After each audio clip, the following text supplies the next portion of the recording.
was the possibility that what we have now in the Middle East is just a modern day version of Cain and Abel, since, again, if you're going by creationism, we all stem from Adam and Eve. That includes Cain and Abel. That was the first act of murder, although I think it was argued that you really couldn't, well, what they were trying to say was you couldn't call it murder because no one knew what murder was. Right.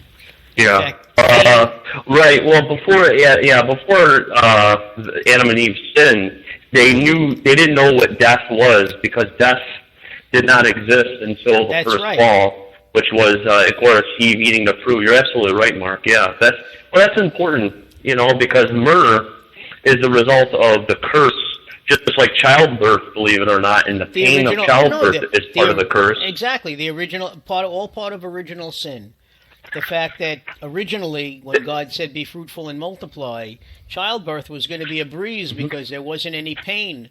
But what God said to Eve as part of their punishment was that she will suffer in childbirth when she has to give birth, and so will all women.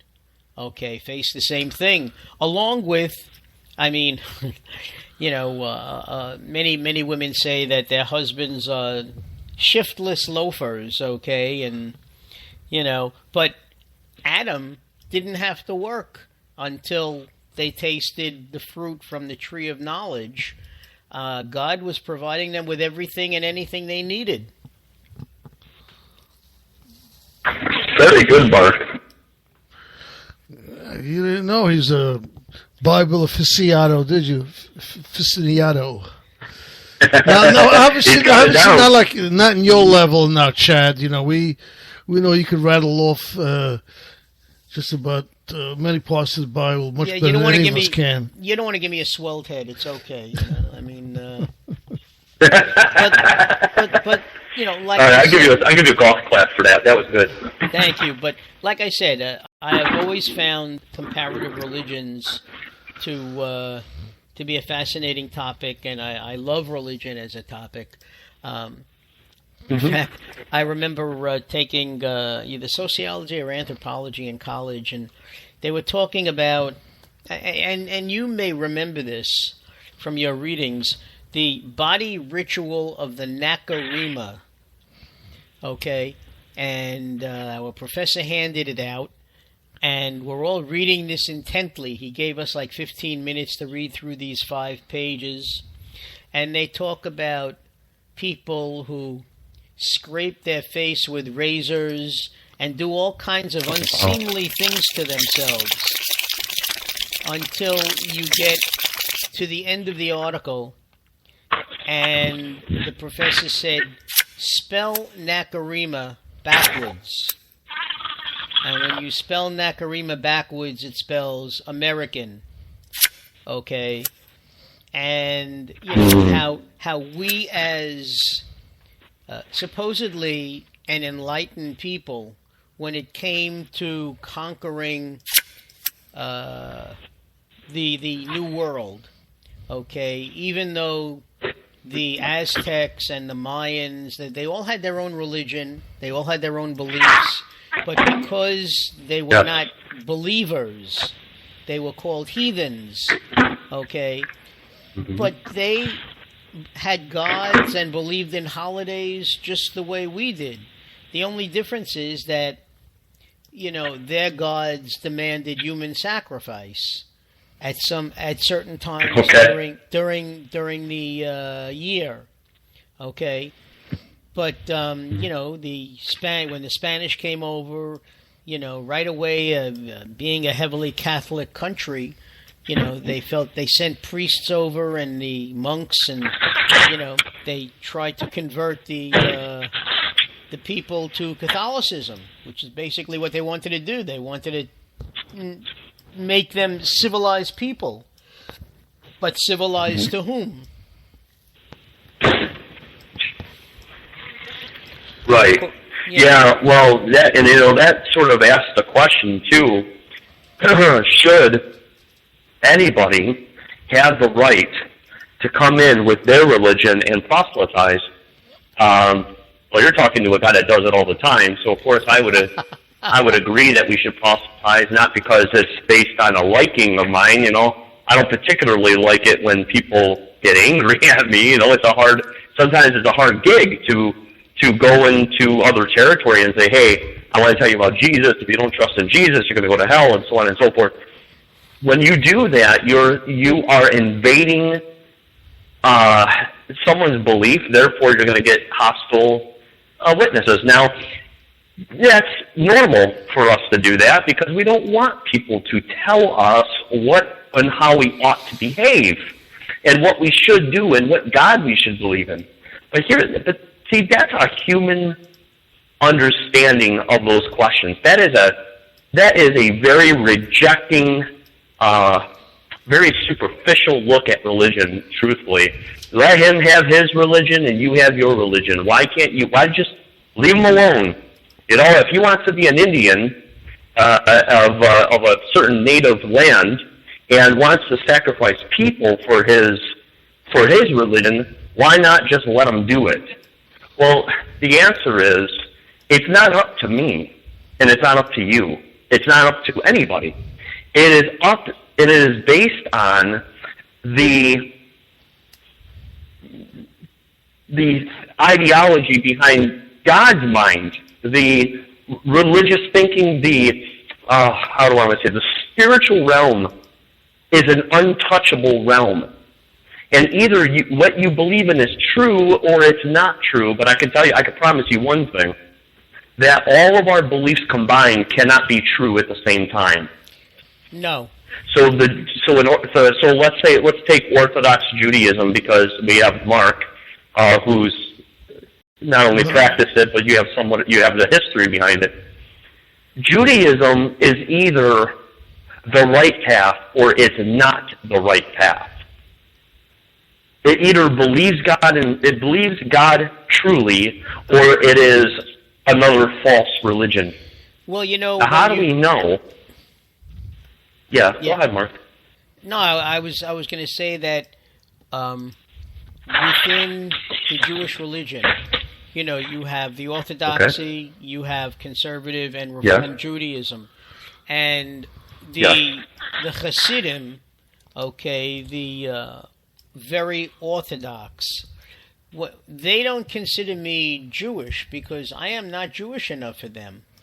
Okay?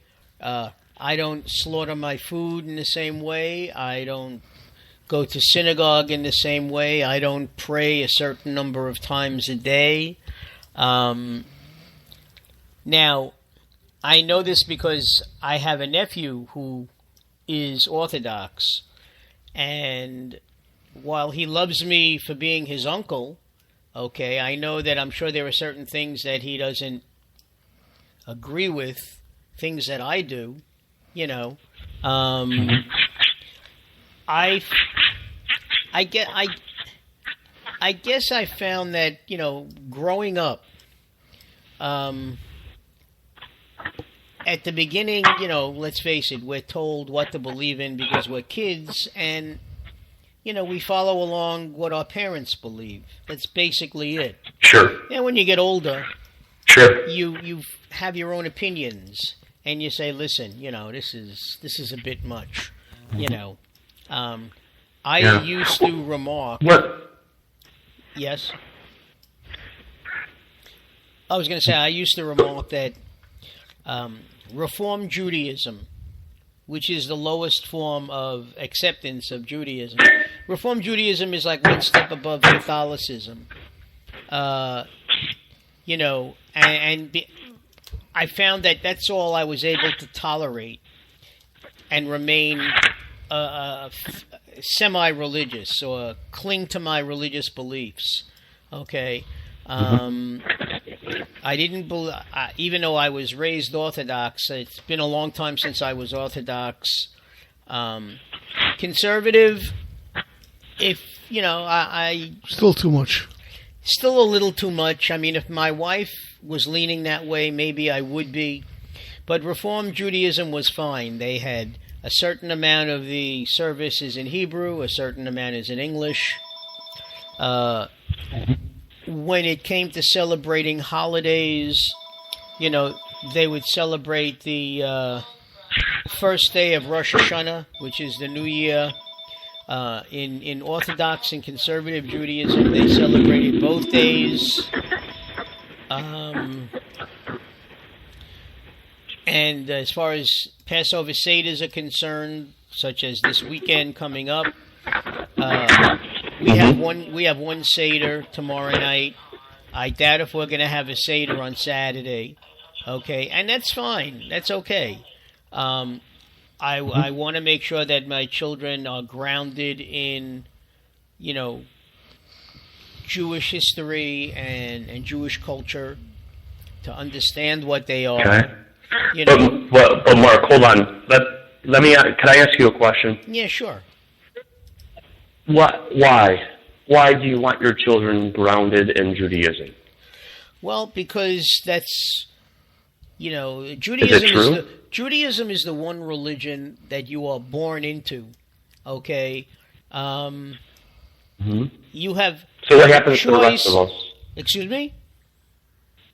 What happens to the rest of us, Mark? If I don't believe in Judaism, what happens to me? That's okay. No, nothing. My parents were Jewish. Nothing happens to me? No, because when it comes time for you to be baptized, depending upon your parents, you can be baptized into the Catholic Church if you like, or you could be baptized into any one of a number of Christian denominations. Okay, but it's a choice that you have. You're making a choice. So what makes it true, though, Mark? Because my Christian belief contradicts that. It's saying that, see, my Christian faith, in the words of God Himself, said that is not true. What you just said. Okay. Now, should someone listen to that, or do you believe in the philosophy of, well, as long as you have faith in your thing, everybody is justified in their religion? Well, I feel. Are we all justified? I feel that everybody is justified in believing what they would like to believe in. But is that true? Well, if I wasn't, let's take Judaism out of it. Let's go Muslim. All right, let's go in the Muslim Islam faith. If I went to Iran and I went into their mosques and shouted Jesus' name as God Himself, what would they do to me? You're lucky if they don't stone you. Well, they would consider They'll that. Probably kill me. They would consider that sacrilegious. They would consider it. Okay, stop right there. Stop right there. Okay, good thought. They consider that a false religion. Now, if I'm not a Muslim, where would they consider me to go? Am I going to go to heaven in my own paradise, if you will? I'm going to be with God in heaven. You are an infidel. You will be going to hell. I will be going to now hell. Is that true? According to them, I will be. Is that true? To hell. I'd like to think. Mark, is it true that I'm going to go to hell if I'm not a Muslim? No. And I don't believe that it's true that if you are Christian or you've accepted Jesus Christ that you're not getting into heaven. Okay, I think that there's a heaven. I think that there's a heaven for everybody. All right, heaven is what you want to make it. There are people who believe that there's heaven on earth. Okay. Okay, but whose authority is that, Mark? Mark, there's a lot of people who disagree with you that belong in various religions. How do I know? And I'm challenging you, bro, because I care about you. How do I know the path that you lead your life, that everybody is justified in their own faith? How do I know that's true? If I'm desperate and I say, Mark, you got to help me. I desperately want to be saved. I don't want to go to hell. Help me. What should I do? What would your answer be to me? Talk to Chad. Now, I would say that just by. Did you say poor Chad? No. He said talk to Chad. What what I would say is that